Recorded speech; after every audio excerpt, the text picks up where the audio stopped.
Ինչպես եք գնահատում արժեի աշխատանքները, արդեն 4-րդ օրն է, որևէ բովանդակային քննարկում ձեզ ունեցել եք։ Իշխանությունները ասում են պետք է կառուցողական դաշտում աշխատենք, կառուցողական են իշխանությունները։ Եվ ամբողջ այս խոսույթը կարծես թե նվիրում է Ռոբերտ Քոչարյանին եւ կառավարման տարիներին։ Չեմ կարծում, որ կառուցողական է։ Հիմնականում գիտեք, այս ելույթները, պատգամավորները բոլորը իրենք էլ օգտագործում են ոչ միայն կոնկրետ թեմայից խոսելու, այլ ընդհանուր տարբեր բաներից ու նորից հետ են գնում նույն վիճակը, երբ որ չի լինում կոնկրետ հարցերին, հարցադրումներին պատասխան, գնում են, չգիտեմ, 30 տարի հետ, 20 տարի հետ, 10 տարի հետ ու փորձում են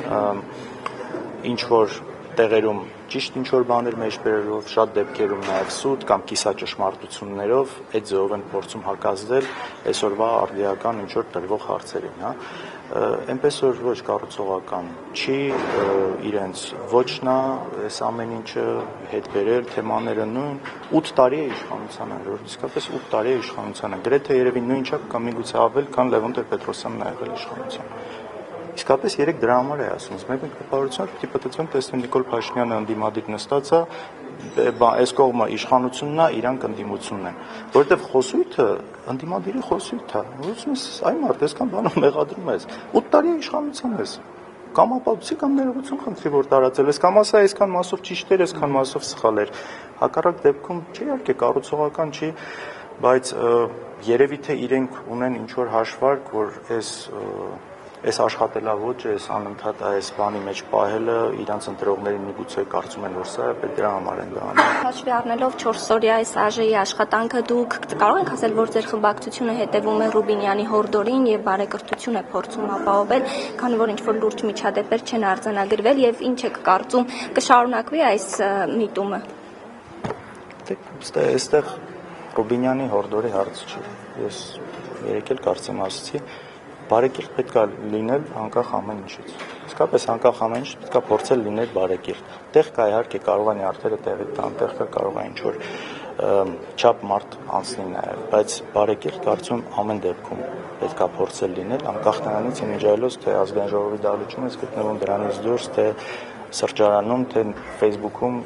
ինչ-որ գրառումներ անելուց։ Պարոն Քոչարյան, լսեցիք Անդրանիկ Քոչարյանի ելույթը ամբիոնից, ձեր հորներ անդրադարձել, նշելով, որ Լևոն Տեր-Պետրոսյանը Ռոբերտ Քոչարյանին հրավիրեց, որպեսզի խաղաղության հարցը լուծի, բայց նա լուծեց իշխանության հարցը։ Ինչպես Ճիշտ չէ, իր մեկնաբանությունն այլ պատկերացումն է, սա ինչ-որ փաստական տվյալ չի հայտնել, ես կարող եմ միանշանակ ասել, որ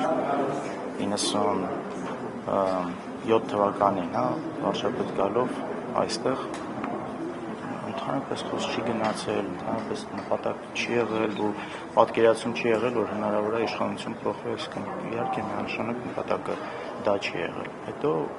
Արցախի շուրջ տեղի ունեցող գործընթացների պատճառով այն եղավ այն ինչ եղավ, բայց միգուցե ես ելույթ ունեմ այսօր, միգուցե ավելի բան անդրադառնամ։ Գիտեք, այստեղ էլ է էլի հարց, մի կողմից են որ բաներ են ասում, որոնք ճիշտ չեն, ուզում ես անդրադառնալ, մյուս կողմից ասում ես լավ, մեր ժողովուրդը պիտի նստի էլի նայի, չգիտեմ, 96 թվին ինչ ա եղել։ Այ իմ մոտ անկեղծ այսպես երկընտրանքի հարց կա, այսինքն թողնես այդ իր ասած սուտը շարունակի մնալ, թե գնաս այդ ամբիոնից կանգնես, խոսաս 96 թվից, 97 թվից։ Խորհրդարանը ԱԺ փոխնախագահ է ընտրելու, դուք ձեր խմբակցությունը ինչ որոշում ունեք եւ եթե Վահագն Ալեքսանյանը լինի փոխնախագահներից մեկը, դա ինչպես է անդրադառնալու մթնոլորտի որոշումների վրա։ Գիտեք, նախ մեր որոշման մասին մենք տեղեկացանք ինչպես ենք մասնակցելու, չեմ կարծում որ տարբերվելու է նախկին որոշումներից, այս քանի օրվա նմանատիպ որոշումներից։ Ես չեմ կարծում որ դա կարող է լավ անդրադառնալ։ Գիտեք, մարդը կոնկրետ հարց եմ տալիս, ասում, սենց սուտ բան ես ասել։ Լավ, ինչի ես ասել կամ որտեղից։ Ուսան հակադարձությամբ դե բոլորն են ասում դրա համար, մի հատ անգամ ցիծաղով որ դա այդպես է եղել։ Բոլորը կարող են սխալվել, հատկապես մեր հետ կապված նաև շատ տարբեր սուտ խոսակցություններ կա։ Երևի սա էլ է նորմալ, որ կա, եթե այդ դիրքում ես եղել, այդ պաշտոնին ես եղել, այս խոսակցությունները շատ կարող են լինել։ Բայց երբ որ քեզ ասում են, որ ընկեր սուտ է, նման բան չի եղել, չկա ոչ մի փաստական տվյալ, չկա, ու ասում ես ինքը շարունակում է այսպես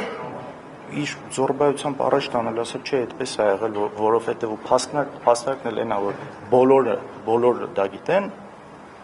չգիտեմ, չեմ կարծում, որ նման մարդն այնտեղ հայտնվել է ինչ-որ Համաձայնվեիք այդ զրոյական կետին եւ առաջարկեիք նաեւ ձեր պայմանը, որ ասենք օրինակ չպետք է անդրադարձ լինի նաեւ այն թեմաներին, ինչա հիմա անընդհատ ասվում է թալան է եղել, կոռուպցիա է եղել, աղքատեկել, հարստացել է նա։ Գուցե դուք էլ իրենց այդ զրոյական կետին մի պայման էլ ավելացնեիք, որ այդ թեմաները փակվեին, որ առողջ մթնոլորտ ունենային խորհրդանում։ Գիտեք, հատկապես այդ ասելուց հետո, այդ առաջարկը հնչեցնելուց հետո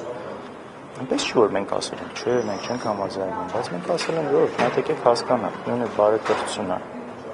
ո՞նց է որոշում, որտեղ օրինակ իմ համար միայն այստեղ դահլիճում չի բարեկրթությունը։ Եթե մարդ Facebook-ում ամենավերջին լկտիությունն է գրում, սուտն է տարածում, հետո գալիս է այստեղ, շատ դժվար է այդ մարդու հետ բարեկիրթնել։ Իսկ այդ Շատ դժվար է, այսինքն առաջինը հենց ձեր ասածը, կարծում իրենք են խախտել։ Հետ գնալով էլի մնացած է, հենց այդպես նույնիսկ աղառակը պատասնելով ու միջև մայր նույնն են անում։ Պարոն Քոչարյան, իսկ այդ շիշ շպրտելը բռունցքներով, ոտքերով իրար հարվածելը ինչ է կարծում, կտեղափոխվի այս գումարում, հաշվի առնելով այս նոր գումարման այս սկզբնական փուլը։ Տեսեք, հույս ունեմ, որ չէ, չի լինի նման բան, բայց չգիտեմ, ամեն ինչ էլ կարող է լինել իհարկե։ Կանիծեք, ինչպես Տարիկ Մինասյանը ասում է, չեմ հայհոյի, բայց կանիծեք։ Չէ, անիծելը իմ բանի մեջ չկա, այսպես ոչ բառապաշարի մեջ չկա ոչ։